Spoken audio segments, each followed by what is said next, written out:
This is our session 2 of a virtual briefing series on COVID-19.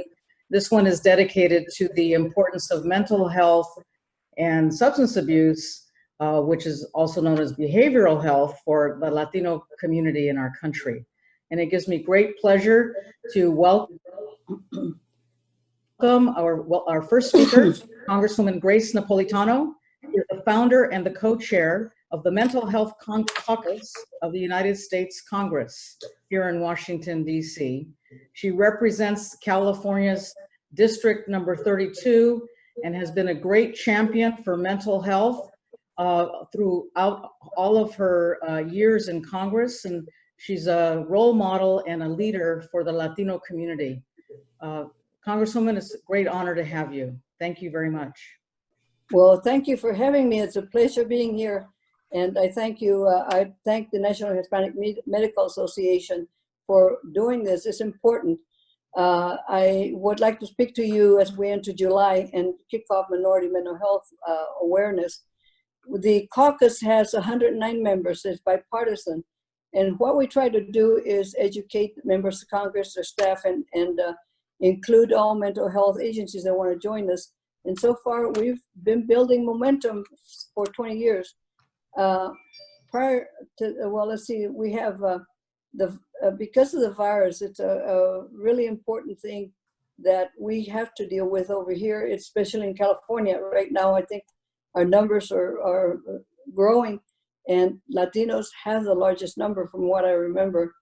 And it's hard to tell people they don't think it's going to happen to them. But I have a bill in Congress that I've had for a long time for addressing mental health and Latino students, to put a psychologist or therapist or clinicians in schools to deal with the issues the kids have. But it's now going into having them be able to talk to the counselors about their fears on whether it's the fear of their parents not being there when they're gone, and also the pandemic of how they're not going to school and having to stay home and all that is involved. The pandemic is worsening, and it's already existing mental health crisis, and we are seeing the anxiety and the fear that can be overwhelming and cause strong mental emotions. Then I'm sure you know that U.S. Latinos make 34% of reported coronavirus cases, the highest in the minority groups. And the disparities are even more pronounced at state and local level, where we make up in California 39% of the population and 56% of the cases. We've got to address these somehow. The health institutions are looking at it, but not as seriously as they are the pandemic. Well, let's see.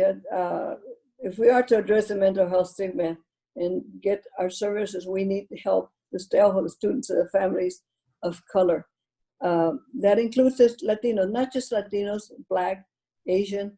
We're all in the same boat. After learning that 1 of 3 Latino adolescents, 9 to 11, contemplated suicide, the higher than the other demographic 21 years ago, we secured $500,000 for seed money from SAMHSA to start a program which has now grown to 39 schools. And but the county, the county of Los Angeles picked it up, so they understood the value of it and are doing real well with it. It is a model for the HR 1109, House Resolution 1109, mental health services for students.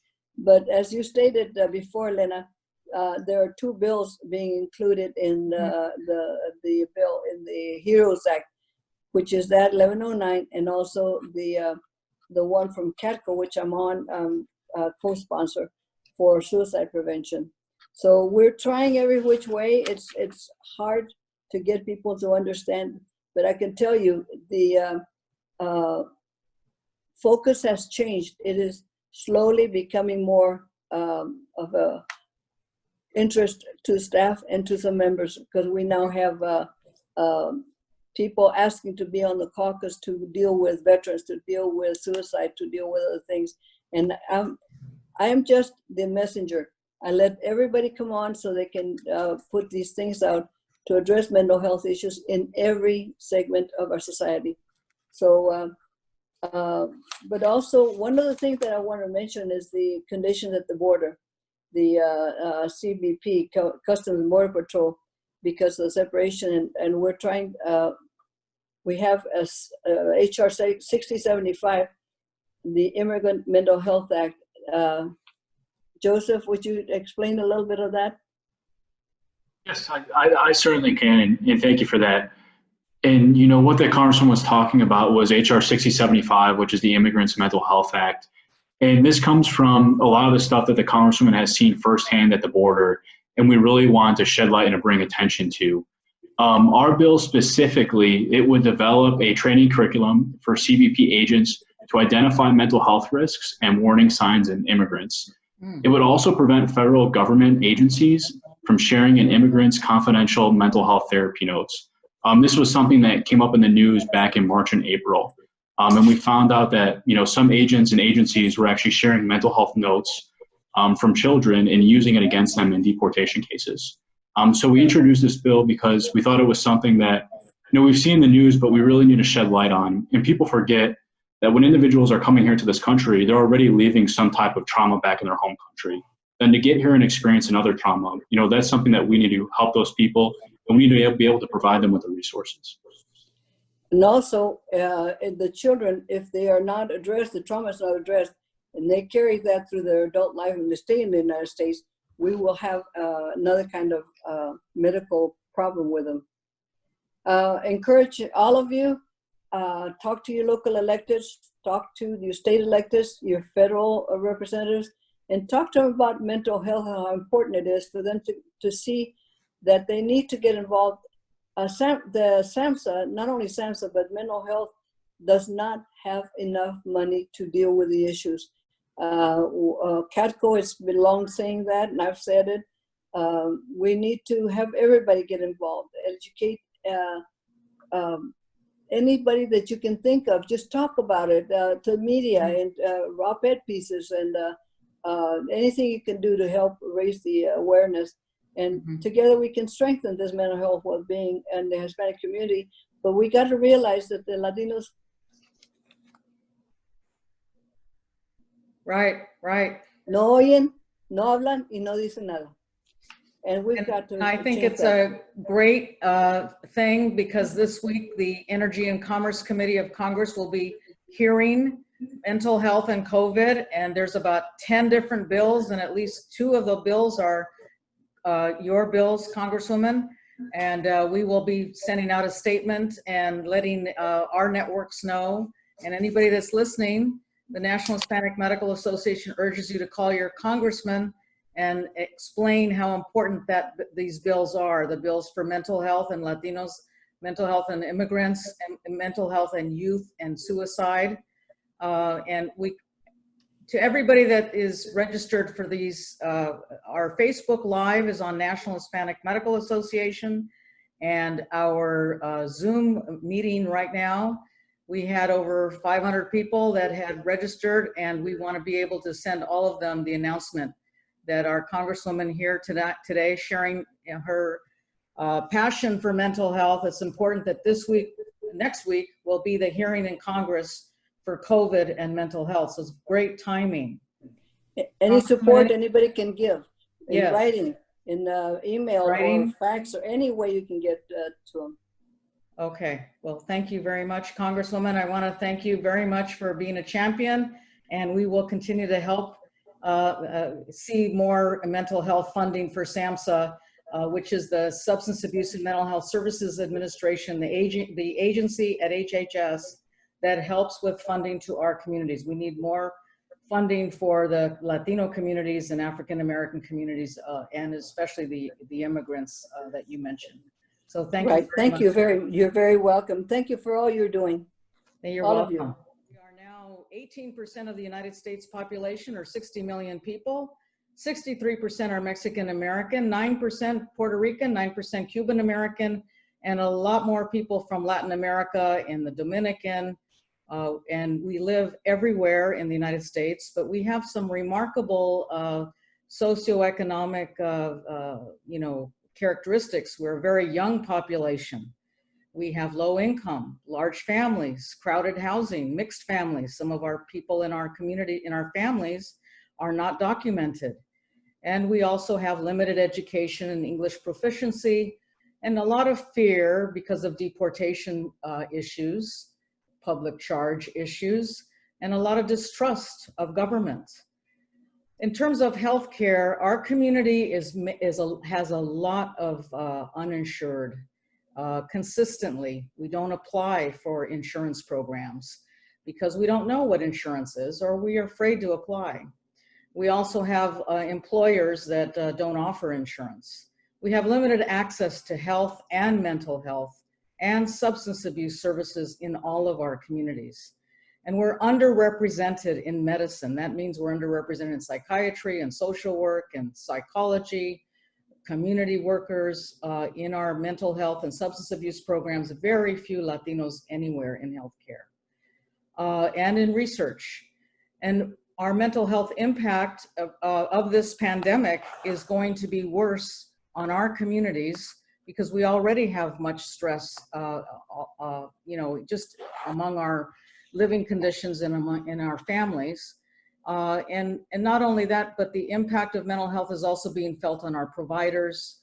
And I would say that there's 4 characteristics of mental health that we're going to focus on today, and that's depression, anxiety, trauma, and grief. Some of the policies that we can focus on, and we already heard from the Congresswoman, a major focus is access. We need to increase funding for more services, whether it's inpatient, outpatient, crisis services, recovery services, suicide counseling, etc. And we definitely need more education, and we need more telemedicine ability. We have a huge digital divide in our community. Then we need to focus on, once our patients and our families go to the doctor or go to a counselor, or go to a psychotherapist, they don't stay in their services. There's no retention, there's no value given to the patient. Insurance, and we really need decreased costs of medications, and we need to address stigma. Culturally, we have a lot of issues that need to be changed, and I'm not going to go over these. We talked about it earlier.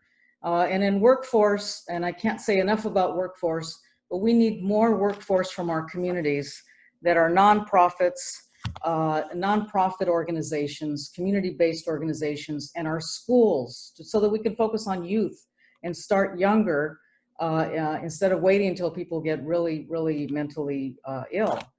And we need to improve education about mental health seeking behavior. People don't know that they have mental illness and that they should go seek help when they do have it. Thank you to all our partners. We have some partners for our whole series of briefings, and some just for this one: Centene Corporation, Amgen, Pfizer Foundations, the OLA organization, which is the Hispanic Organization for Leadership and Advancement from Janssen, Let's Stop HIV Together from CDC, and the Aetna Foundation, and also the American Society of Hispanic Psychiatry. And I'd like to also thank all of our staff, and Ben Milano especially, and all of our speakers today for being a participant. Dr. Francisco Fernandez, Professor, Department of Psychiatry at the University of Texas, Rio Grande Valley School of Medicine. He is the head of the VDAS program and the chair of the NHMA Rio Grande Valley chapter. He was the founding dean of the medical school, which is a brand new medical school helping a great population of Latinos in the South Valley of Texas. Dr. Fernandez. You could see our Unimobile. This is our concept of a mobile unit that came out of a collaborative process with the community, looking to see how we can increase access. And instead of a mobile unit, we put a truck that has a dental suite, it has a lab, and it has a pharmacy on it. so that it was truly one-stop shopping for the community. And I'll come to a point for Venus Hines, who asked a question about promotoras. This allowed us to use the promotoras rather than as navigators to get people to the lab and get people to the pharmacy and so on, to utilize them and be frontline to identify and improve the access to care for mental health in our population.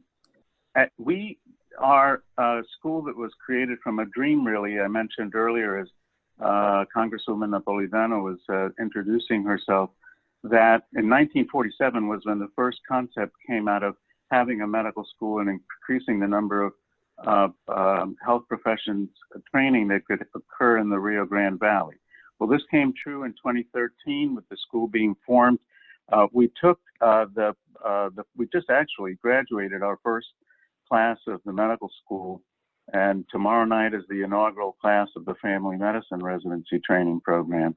So we're on a roll right now across all our campuses and across all the sites in the Rio Grande Valley.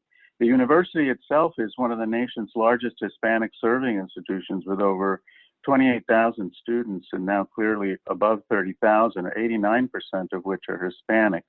The medical school, similarly, is one of the most diverse student bodies, with over half of them being from underrepresented minorities. Now, we're basically 4 counties that are abutting on Mexico, Tamaulipas, and we have a population of 1.4 million people.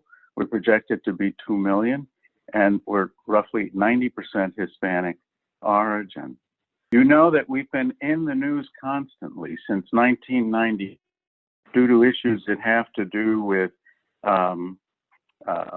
having to do with NAFTA and having to do with drug trafficking, human trafficking, and now since 2014, we have the misfortune of having to deal with the Border Family Unit apprehension and unaccompanied alien child apprehensions, as well as adult apprehensions, which, as you can see, are tremendously down from the numbers that we were even a couple of months ago.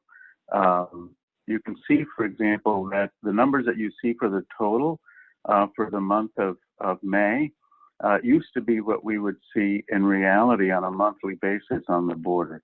And now you see that it's been reduced significantly.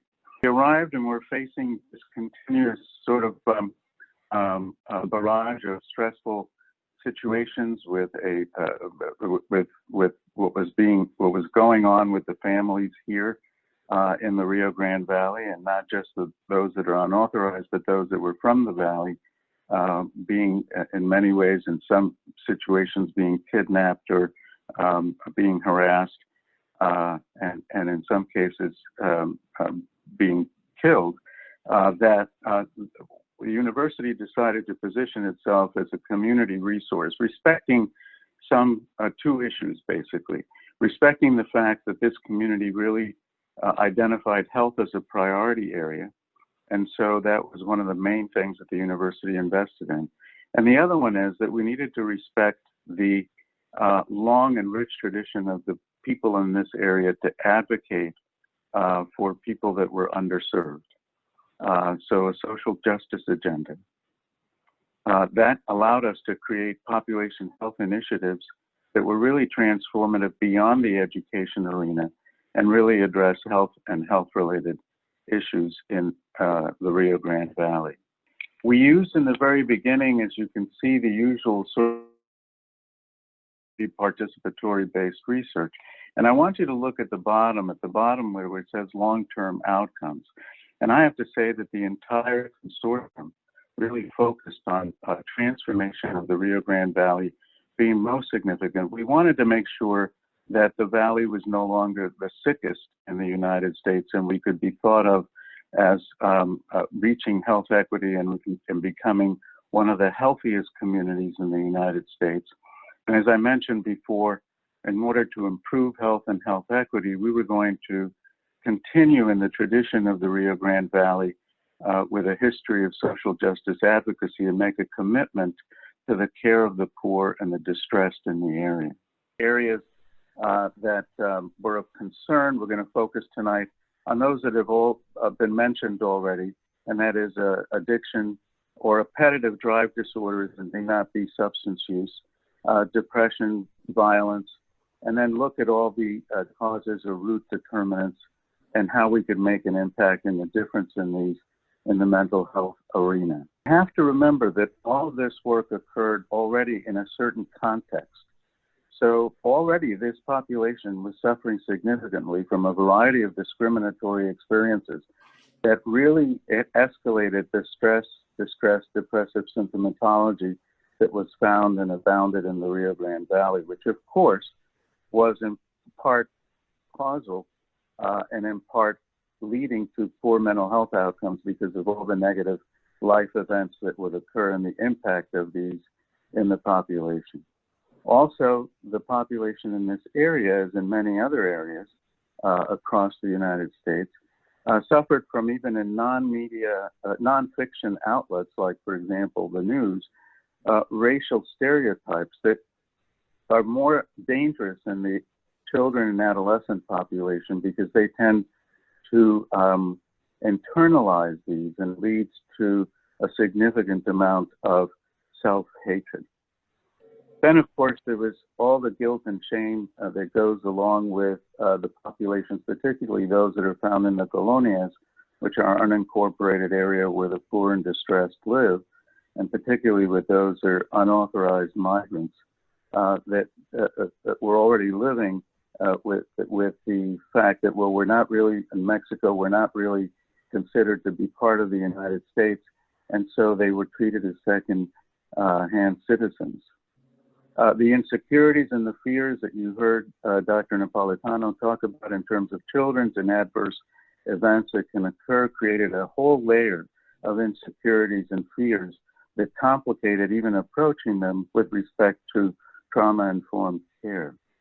And then there's this issue which could be a whole webinar really, which is the role of cultural beliefs and cultural factors serving as protective as opposed to possibly being a way in which it could further aggravate and complicate how one approaches self-help and how one approaches access to care. One of the things that came out of the Access to Care Community Health Survey that was led by Dr. Leo Vela at the school was clearly related to the three things that you see here. In fact, Dr. Fauci mentioned the other day in his testimony that those that experienced material and economic hardship were at greater risk for not only contracting the COVID, but also succumbing to COVID. So part of the health disparities that he talked about that we needed to address was this issue. The other one, which is juxtaposed to the concept of loneliness, is the concept of belonging. And I already mentioned that people didn't have that sense of belonging in many ways because of the issues that sociopolitical issues that affect the Rio Grande Valley. But look at the number of people that endorse that they actually had tangible social support. So the fact that interpersonal support, in spite of the fact that the families are together here, was a real detriment to their health.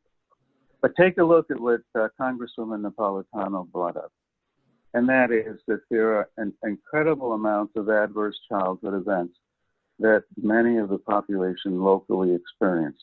And as she implied, some of this occurred in their country of origin before they even get to the United States. And then, of course, there's the whole issue of re-traumatization, furthering and engendering more complications in these individuals. In terms of what we found, issues that we found here in the rear is that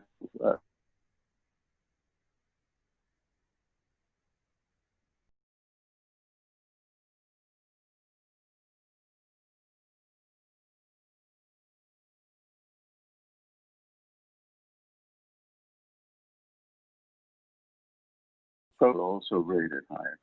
Interestingly enough, in our survey, substance use disorders did not rate any higher. And I already mentioned that there are unique stressors here that material hardship and ACEs that predict mental health outcomes, a worsening of that. But the good news is that it appears a cultural stigma regarding mental health issues is becoming less of a barrier on the border. And we don't know exactly.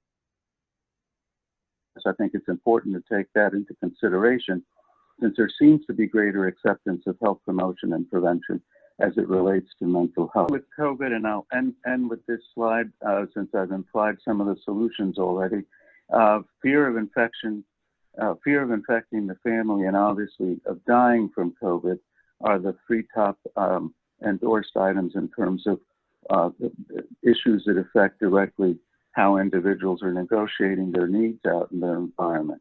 The fact that stress, distress, and depressive symptoms can reach catastrophic levels leads to re-traumatization and makes it more difficult to address the issues of the family as well as of their jobs. There's also the issue of the impact of flow of people between the two countries. And this is even with respect to opening up the valley. A significant portion of the economy of the valley is with people from Mexico coming over and shopping in this area. So there's great concern about re-engaging from an economical perspective in a binational way. And then already the issue of increased suicide has been mentioned. But one thing that I think is unique is, will this region become a reservoir for COVID-19? And that's a fear that I think is distinctly different in this region as opposed to the rest of the country. We committed ourselves in psychiatry to be able to not only develop psychiatric residencies, but all sorts of mental health related educational certificates and licensure programs. The other issue is increase access to primary care as well as to mental health, and then inform and empower Latinos to be able to increase the workforce in the healthcare fields, in the STEM programs, but more importantly, in the healthcare fields.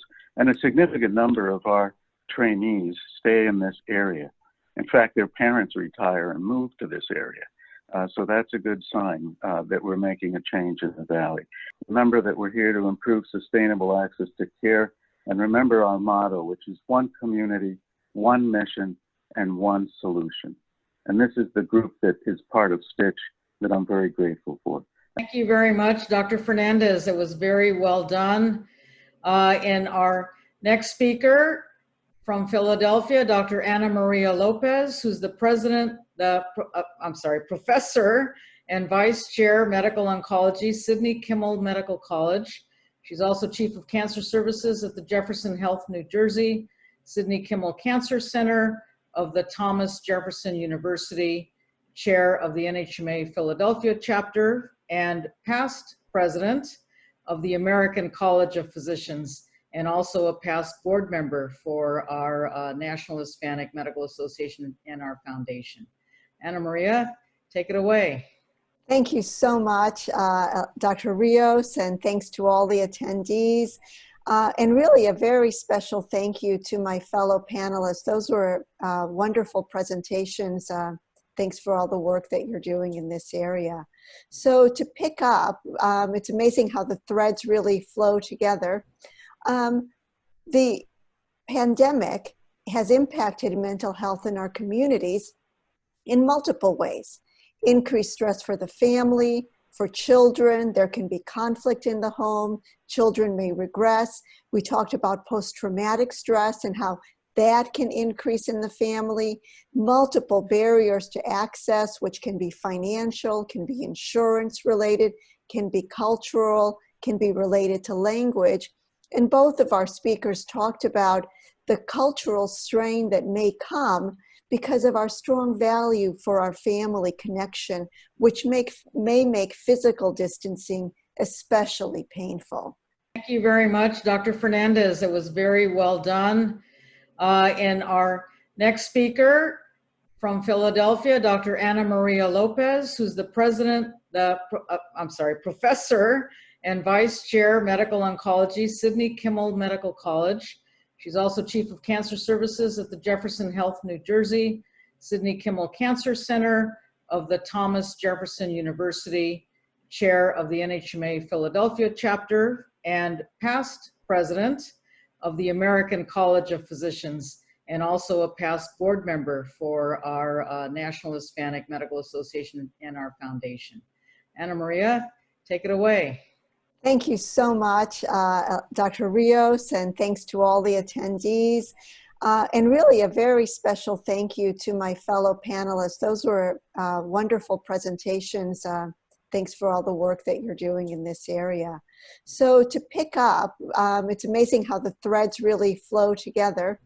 The pandemic has impacted mental health in our communities in multiple ways. Increased stress for the family, for children, there can be conflict in the home, children may regress. We talked about post-traumatic stress and how that can increase in the family, multiple barriers to access, which can be financial, can be insurance related, can be cultural, can be related to language. And both of our speakers talked about the cultural strain that may come because of our strong value for our family connection, which may make physical distancing especially painful. So what are some of the biological factors? What are some of the data in that space that may be contributing to the stressor? As an example, in the Chicago area, Latinos are 30% of the population, yet they are 39% of the confirmed diagnoses, COVID diagnoses. In the state of Utah, Latinos are 14% of the population and 42% of the confirmed COVID-19 diagnosis. In California, in the 18 to 49-year-old group, Latinos 43%, 70% of the COVID-related deaths. And what is very striking across the board, but these data are specific from New York, is that race ethnicity data are incomplete. So they are complete for, in this case in New York City, for about a quarter of the diagnosis, about 3/4 of the hospitalizations, and 88% of the deaths. So with incomplete data, the numbers may actually be more significant. So hit hard because of the infection, but also hit hard because of the economic impact. So here in this slide, looking at the comparison, Latinos compared to all others in the US, 40% had to take a pay cut compared to about 25%, been laid off or lost their source of employment, about 30% of Latinos and 20% of non-Latinos. So the impact, taking both of these factors into consideration, 49%, nearly half, have experienced either one or both of these factors compared to about 1 in 3. So 1 in 2 compared to 1 in 3 experiencing the economic impact. And so why would this be? There is the concept of essential workers, and this is a definition from the Department of Homeland Security, that essential workers are those that are really needed to maintain service and function in the US for things to happen in a resilient way. And if you look at this slide, which include data from New York, and you see green is the Latino part of each donut, and you see that at least a quarter in all of these areas that are defined as essential workers, grocery, public transit, healthcare, at least a quarter is green. So essential workers, many of these represent our Latino populations. So we'll focus on Latino health professionals. And as Dr. Rios mentioned, as physicians, as nurses, Latinos are underrepresented, but really in taking a look at the whole gamut of the health professions, 18% of the population and 16%, many of the folks in the health professions being women. And as you may also have inferred in the graphic, you see that the folks that are distributed, this is a slide of residents, so those in training for physicians, that many Latino residents are in California, Florida, New York, and Texas. So slightly different distributions as opposed to being throughout the country. And DACA. When we look at folks that are essential workers, frontline essential workers, about more than 200,000 are also DACA recipients. And of these, about 30,000 are directly in the front lines providing care. Others are in administration, in management, in education, or in food-related services. But certainly, a large number of DACA recipients are frontline essential workers. And all of this does lead to health professional stress. So this can be depersonalization, emotional exhaustion, loss of a sense of personal accomplishment, which can be exhibited as poor sleep, sense of apathy, just really not finding enjoyment in life, feeling ill, and certainly feeling depressed, and overall not doing well. So all of these factors can lead to a sense of health professional stress. And if a person experiences these symptoms more than once per week, they are thought to be at risk for burnout. Now, let's look at the subpopulations, at different populations and what we know. And a lot of the data that I'll be presenting relate to physicians because that's really the area that has been most studied. But I know I saw some of the chats that they're areas that folks may be interested in studying. So really encourage you because we need more data, and we certainly need more data for Latino healthcare workers. But in women, the data do appear to show that exhaustion, emotional exhaustion, tends to be higher in women, although some will say, well, maybe it's more socially acceptable for women to acknowledge stress, that we may be more comfortable, and that certain communication styles, interpersonal interactions, our socialization as nurturers, as caretakers, may really promote this physical and emotional exhaustion. Certainly women and men, but more so women and also Latinos and non-Latinos may experience imposter syndrome.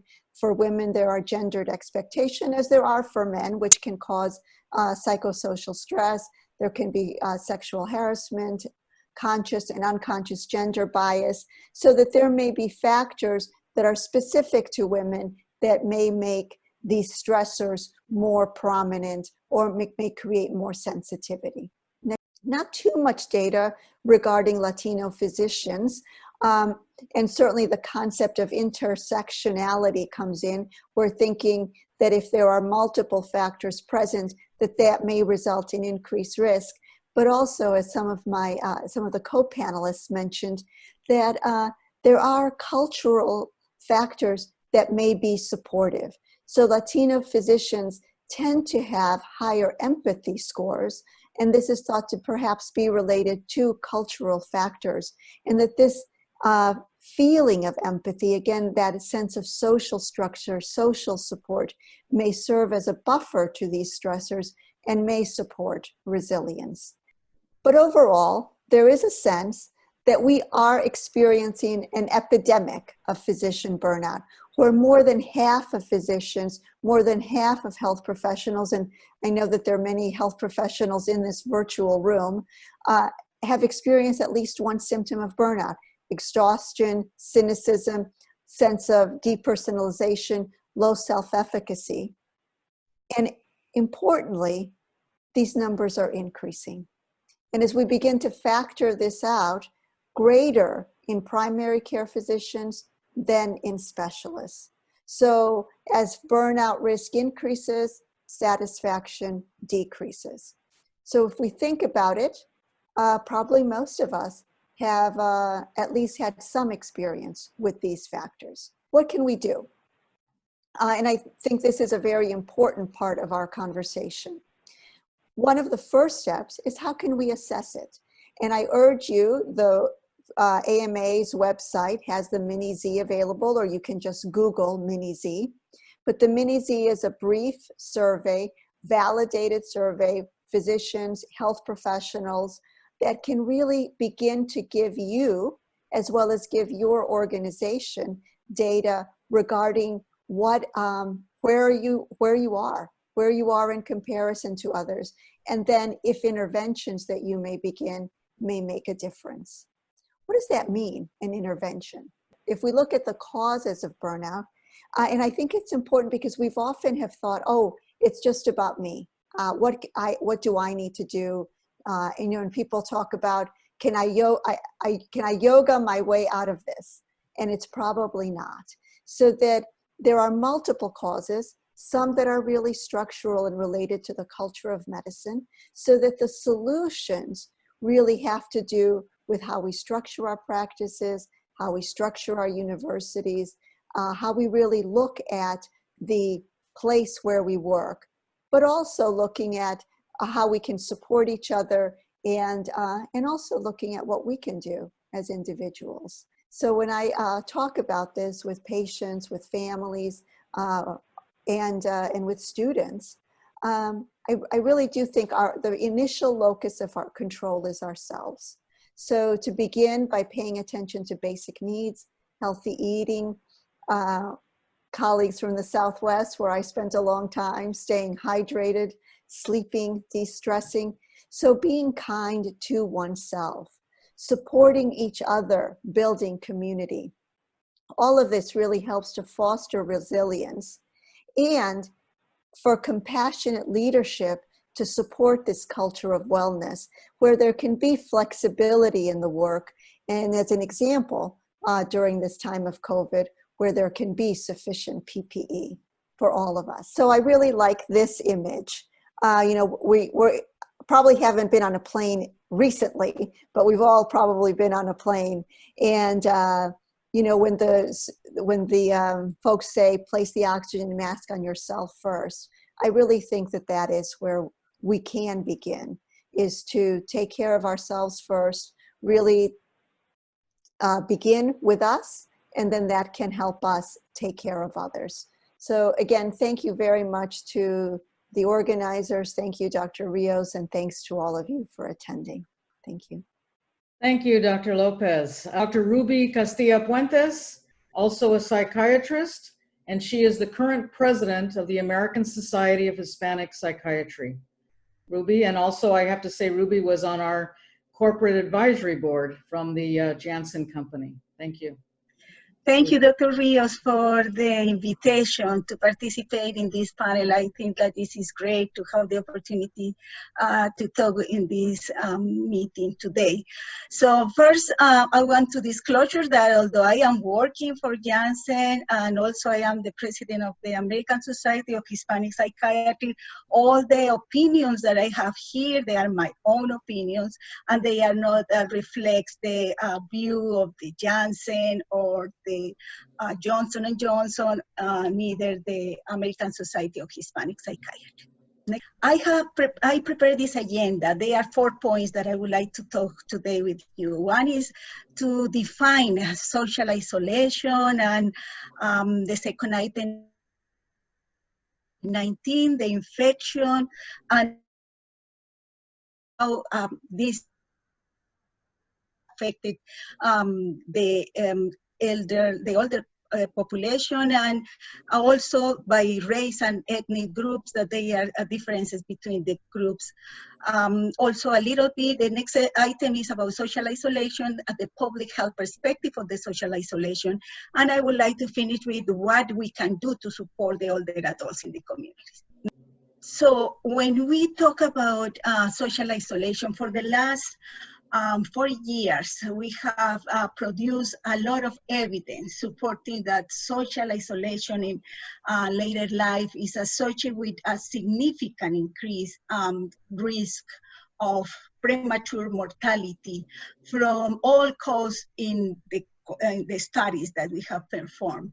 And there is increase of 20% of mortality. So the literature confirms that all of these constructs that we have here in the definitions, they are associated with psychiatric disorders, and the associations are bidirectional.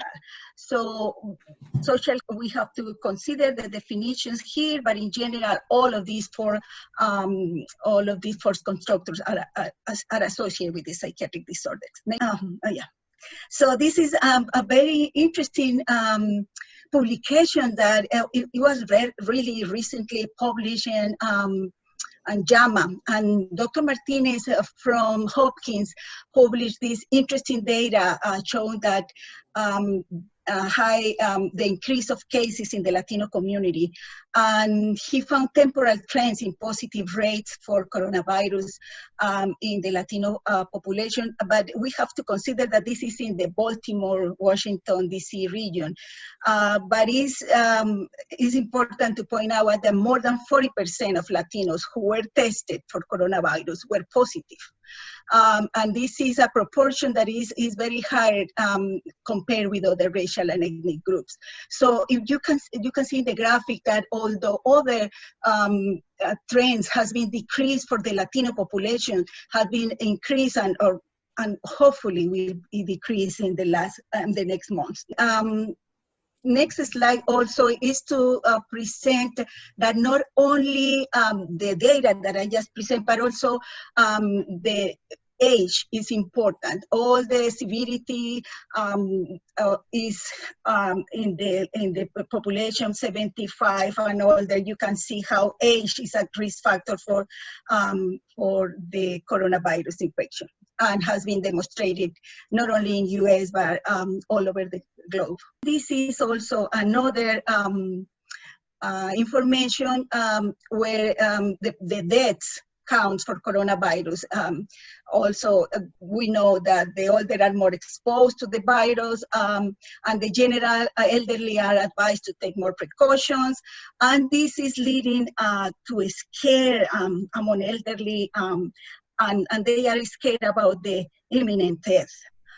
So this is important to keep in mind that they are affected not only for the infection, but other factors, that can affect the mental health. Beyond the morbidity and mortality, there are other factors that we need to consider.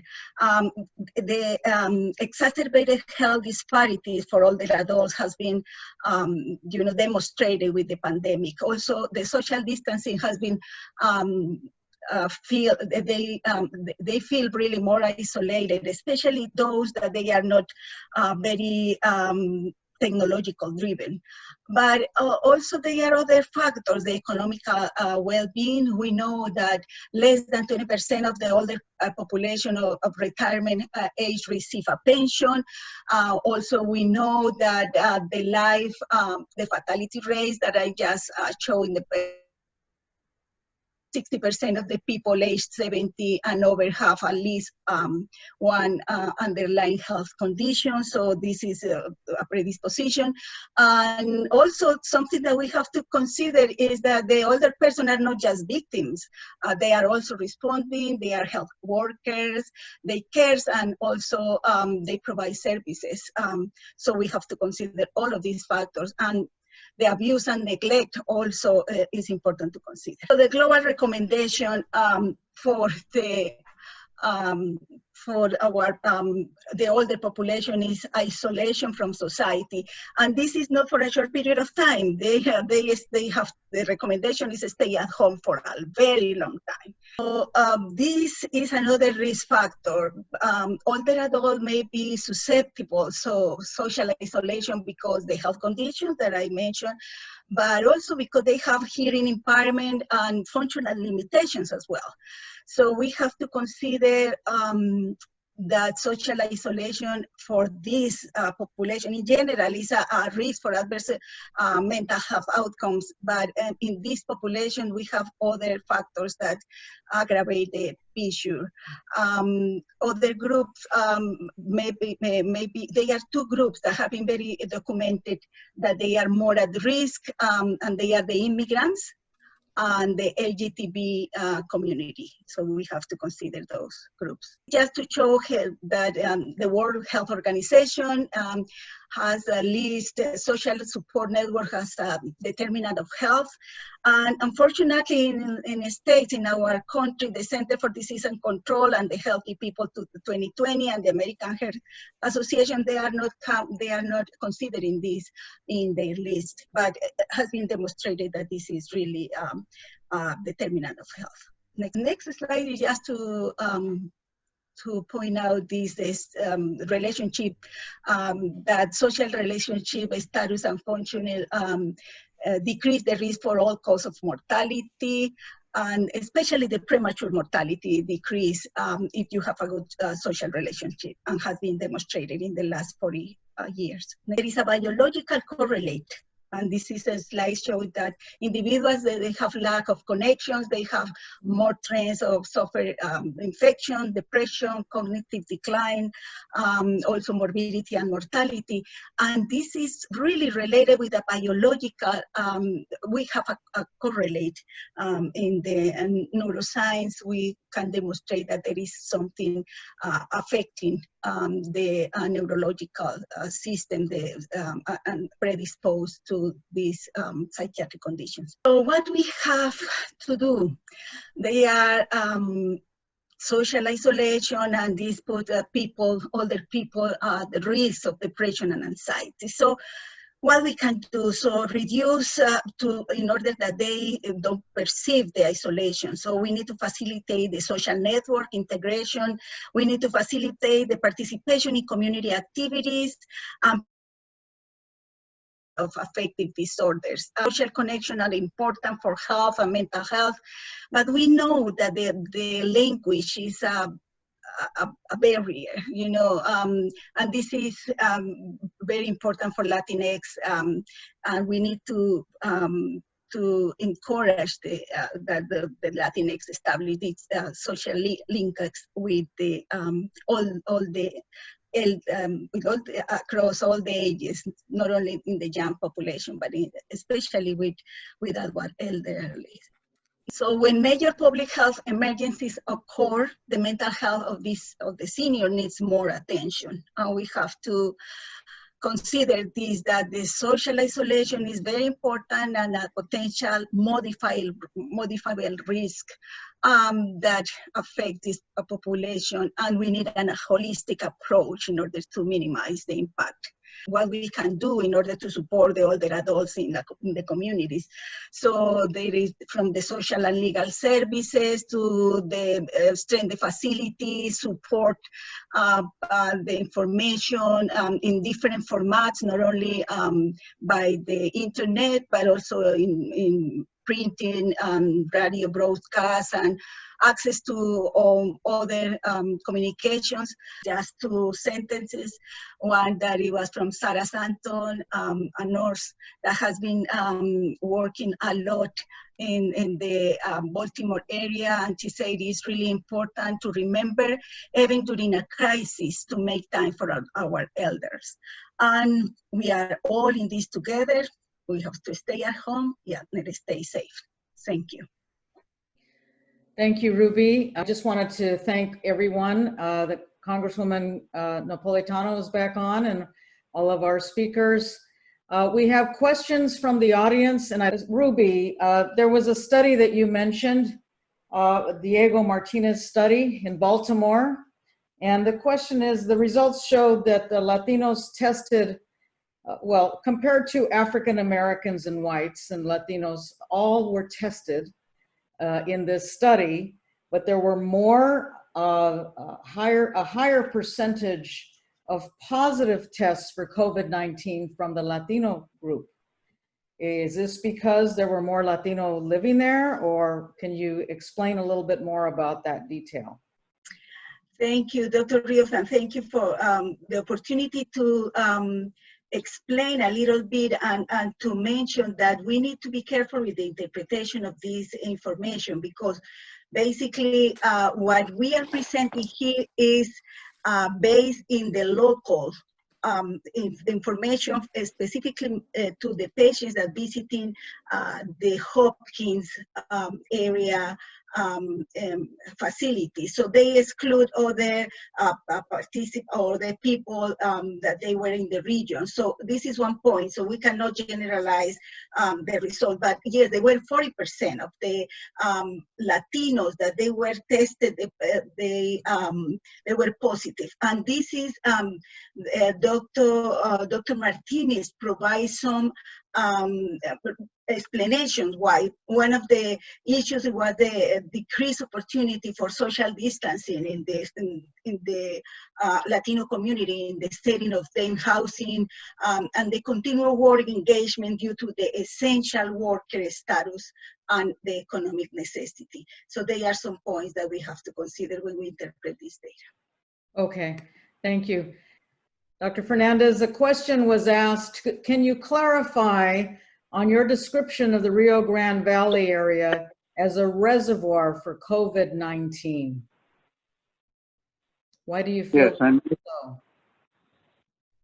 I made mention of the fact that one of the things that people struggle with is the binational sort of exchange that occurs, and of course the ongoing changes that since 2014 have been going on in terms of the unauthorized migrants that are coming through. And so people worry that that we may be actually becoming a reservoir for infectivity, so that if there is such a thing as getting reinfected, which I know that some authorities have said no, it doesn't, but then again down here the fear is that that could happen, that in fact that would be the case in the Rio Grande Valley, especially with our unique situation with economic development that's binational and so on. And so people are afraid that we already are marginalized in some ways. We're already seen as a reservoir of trouble, if you want to look at it that way, with all the issues that have occurred on the border.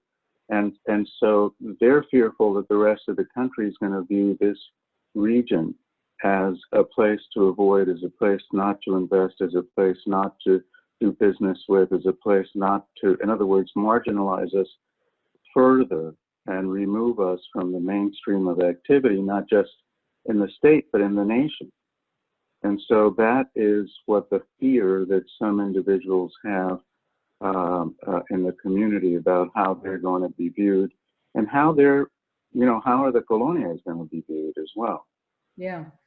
Okay, thank you. Dr. Lopez, there's a couple questions I'm going to ask you. One is about any specific studies on the issue of healthcare professionals, nurses, doctors, pharmacists, for ways to cope with and having stress management and strategies that you talked about. But are there articles or reports? And we can always send to people afterwards if you don't have anything at the top of your head. Sure. There are several. It's so interesting because there are now many schools that are putting in wellness curricula for students, for residents, for faculty. And again, some of these are focusing on things like healthy eating, physical activity. When I was a resident, there was not a gym in the medical school. And now there are places, there are ping pong tables, there are ways to help people to decompress. But there's also the building the sense of community.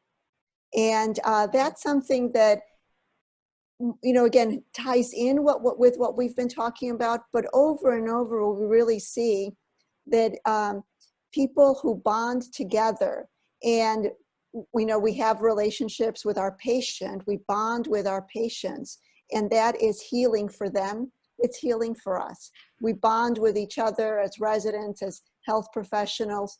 That is healing for us. All of those factors. Okay, and one other question, Dr. Lopez, and also for the other panelists.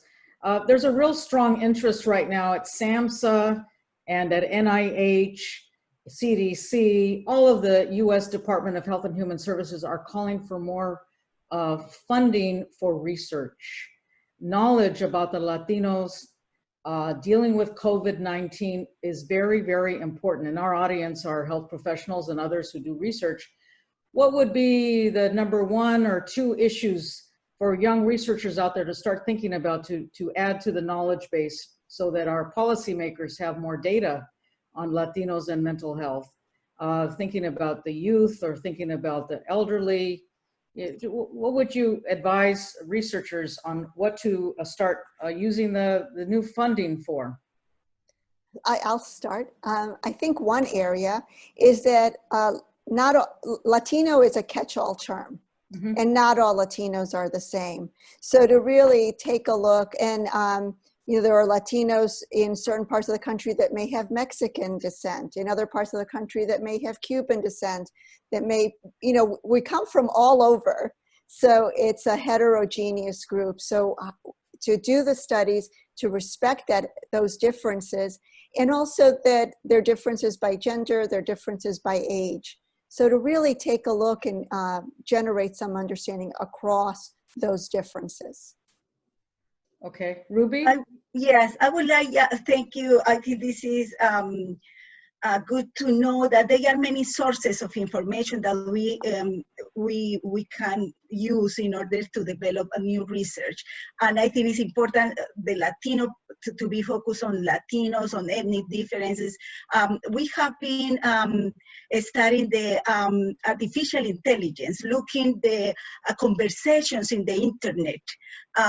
The culture, there are some companies, Culture Intelligence, one of the companies that we work with, in order to develop new information about the conversations between the Latinos, and we developed some studies already on suicidality, on suicidal ideations, and epilepsy and depression in Latinos. So I will suggest to use different sources of information. One of them is the conversation, the digital conversations that they are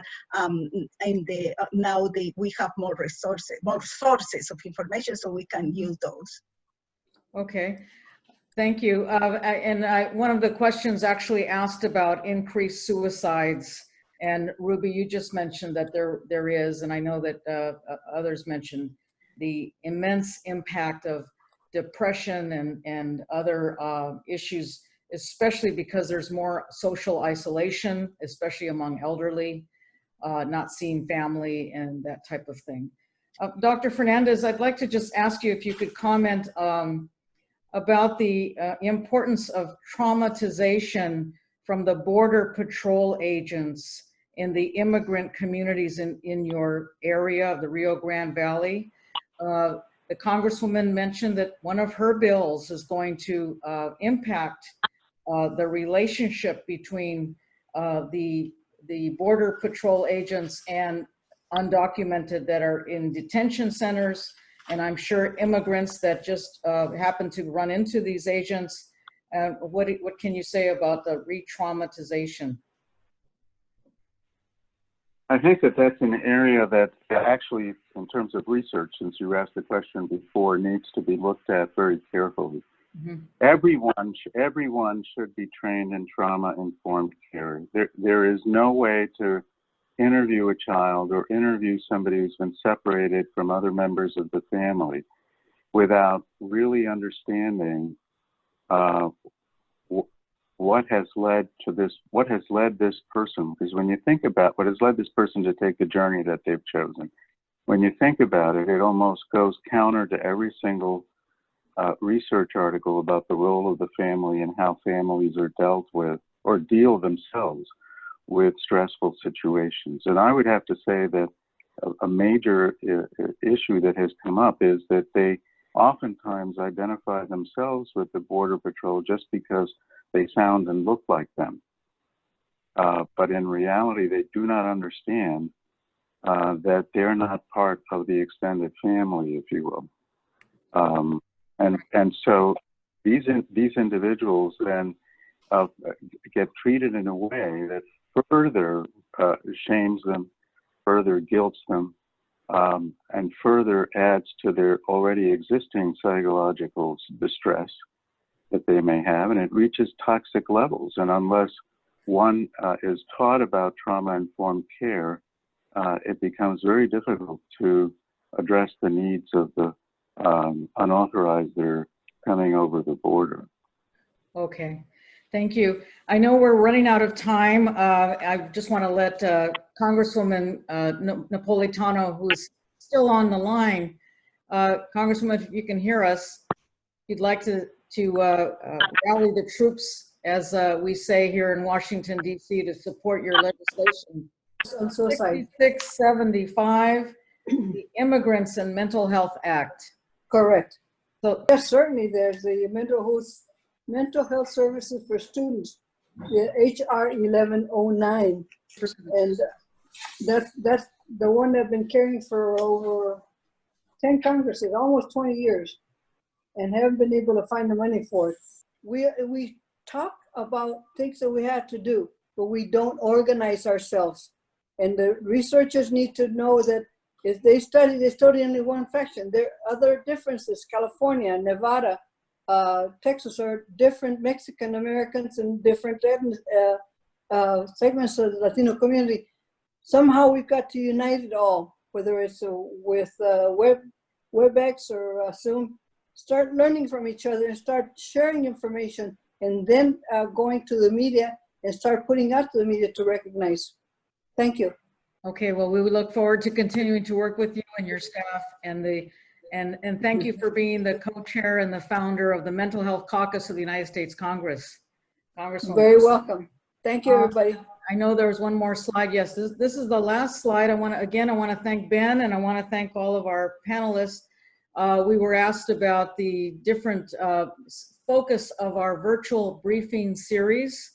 This one was on mental health. The last one was on chronic care. Next month, on July 22nd, we are going to be discussing the impact of COVID on healthcare delivery especially in our Latino communities, looking at the hospitals and looking at telemedicine, and looking at our elderly and how they are receiving care when it's harder for them to get around.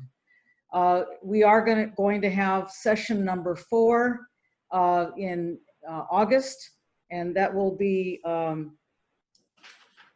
August, I believe is the 27th, the last Thursday of the month. And that one is going to be how we deal with the unexpected. Unexpected in terms of terminal illness, young people dying from strokes, elderly dying from lack of lung function and having extra pneumonia symptoms, hypoxic patients, and it's very unexpected that they have terminal illness. So we're going to be hearing about how to deal with the unexpected. And after that, we look forward to having more briefings from our chapters, looking at different regions of the country and how they are dealing with COVID-19. So thank you all very much for being with us. And with that, I want to end the program.